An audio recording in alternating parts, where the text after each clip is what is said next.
Hey guys, what's up? I'm Erin and welcome back to the channel.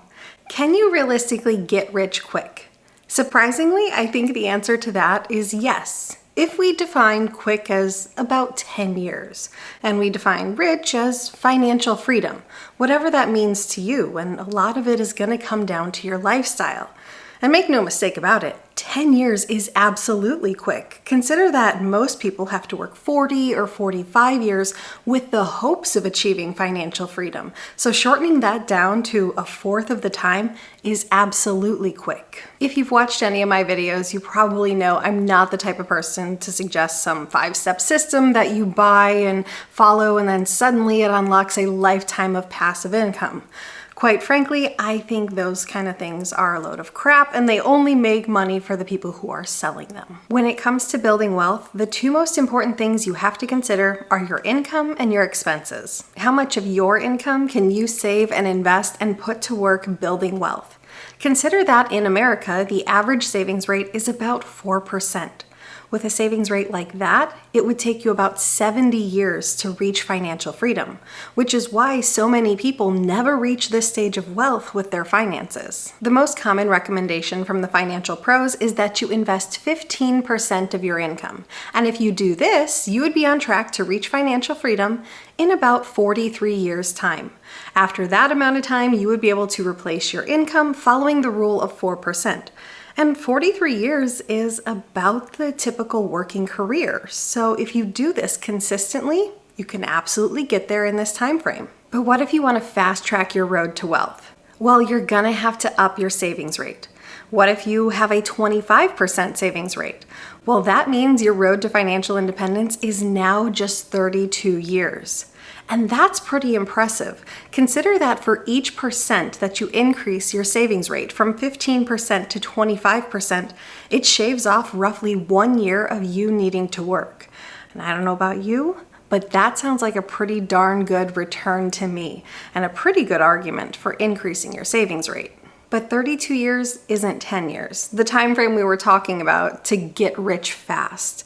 And if you want to go from zero to financially independent in just 10 years, you're going to have to save about 65 to 70% of your income.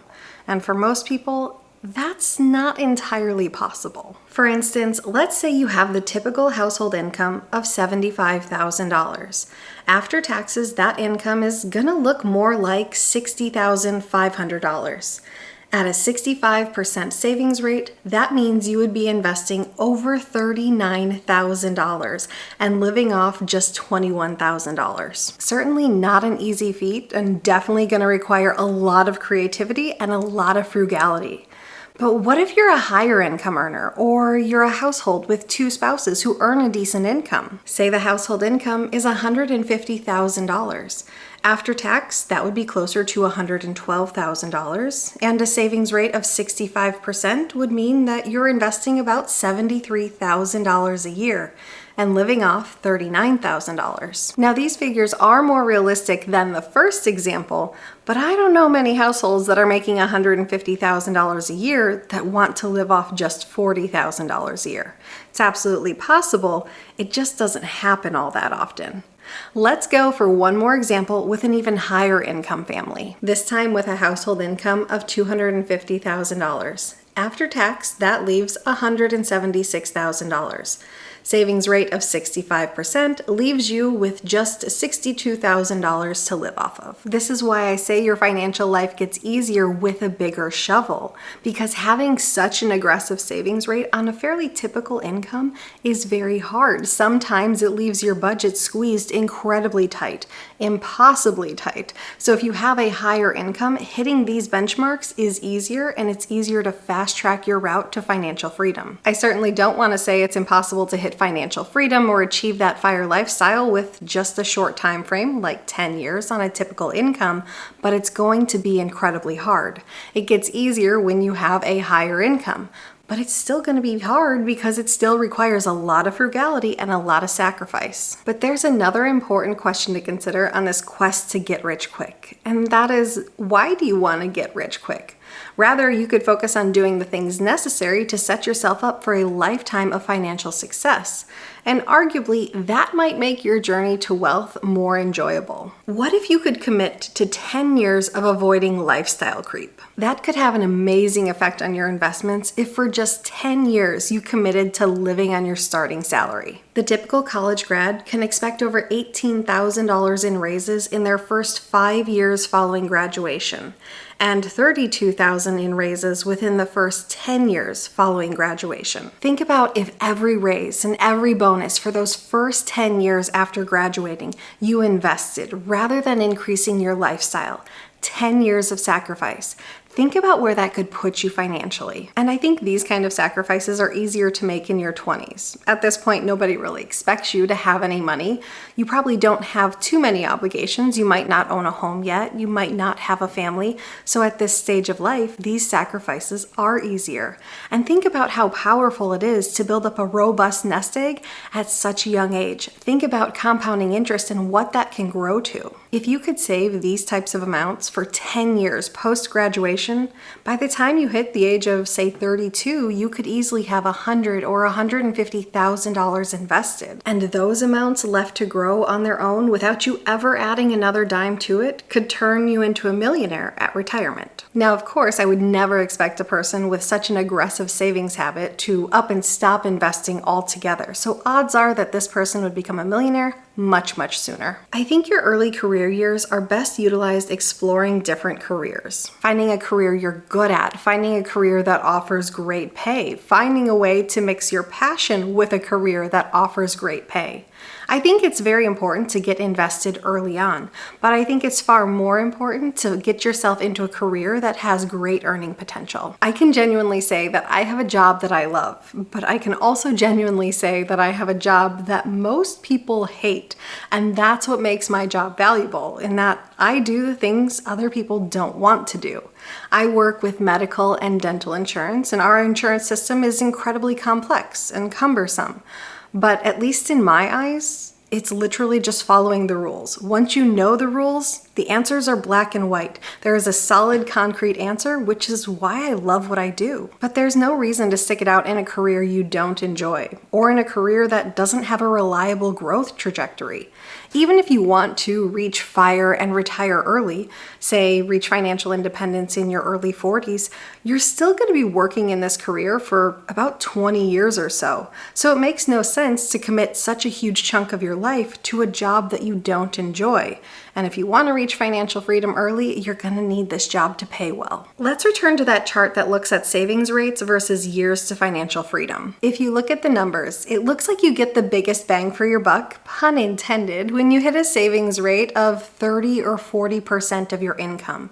This is where you see the biggest drop in the number of years to the road to financial independence.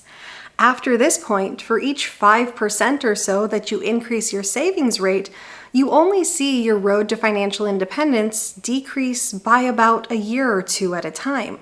So you really reach a point of diminishing returns. Now, how quickly you want to race to financial independence is entirely up to you, but I think the sweet spot for a savings rate is really in this 30 to 40% range. One, it absolutely still qualifies you as a super saver, and two, it cuts down that journey to financial independence to about 2 decades, which is still a very accelerated rate, meaning if you started in your 20s, you'd reach financial independence by your early 40s. Just as important as it is to reach financial freedom, it's also important to enjoy your life today, and that's going to require a chunk of your income, whether that's spending money on doing activities you want to do or finding a home you want to live in. You can't set aside everything for the future. Some has to be left for today. If you want to build wealth, one thing you're going to have to do is generate multiple income streams. In fact, the IRS has actually backed this with a study of millionaires, finding that the typical millionaire has 7 different streams of income. And if 7 feels like an overwhelming number, you can take solace in knowing that you can knock 3 of these out simply by investing. But the moral of the story is your paycheck alone is not going to get you to financial freedom. In one way or another, you have to find a way to put your money to work. And for most of us, the easiest way to build another income stream, and truly the only source of passive income out there, is through investing in the stock market.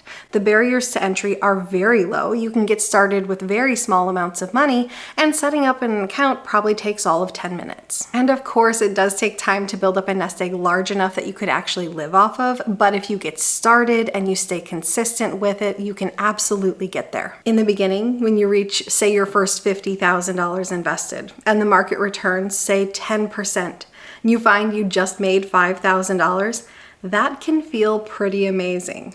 Stick with this for years on end, say your portfolio snowballs to $1.5 million, and that stock market again returns 10%. Now you've just made $150,000. In the beginning, it's you and your savings efforts doing a lot of the legwork. But if you stick with it over time, compounding interest takes over, and that becomes the most important factor. The other important income stream on that list is business income. And there is something to be said about venturing out on your own. You get greater control of your work and a greater share of the business profits. Consider that the average salary of a worker in the US is about $60,000, whereas the average salary of a business owner is about $86,000. So it really can pay to start your own business. And I am genuinely amazed by stories of entrepreneurship. You hear about these people who found a niche and are able to make $100,000 or $200,000 a year, all without a college degree. And it's not that you have to go out, risk it all, quit your job, and start a business. It could be as easy as starting a side hustle or doing some freelance work. Maybe this side hustle simply adds some supplementary income to your household, or maybe it spirals into something even better that one day replaces your day job. Either way, it's a win-win for your family because it puts you in a better financial situation. I think multiple streams of income are always a great idea because anything that makes it so you're not 100% reliant on your paycheck puts you in a better position. And honestly, finding ways to increase your income, that's pretty much the best way to fast track your route to financial freedom. Remember, when it comes to your income, there are no limits onto what you can earn. There are limits to the number of cuts you can make to your budget. So when it comes to the question of can you get rich quick? The answer is yes. If you get your expenses low enough and your savings and investing rate high enough, you absolutely can. But I still think it's a better approach, rather than focusing on how quickly you can get to financial freedom, just building a good financial life that you can enjoy both today and in the future. But there's no wrong approach. It's just the approach that you find works for you. Let me know what path you're on in the comments down below. I post new videos every single week. If you got anything at all out of this one, please give it a like. If you're new here, please consider subscribing. Or if you know of someone who might get something out of this type of content, please consider sharing. I'll see you soon. Bye.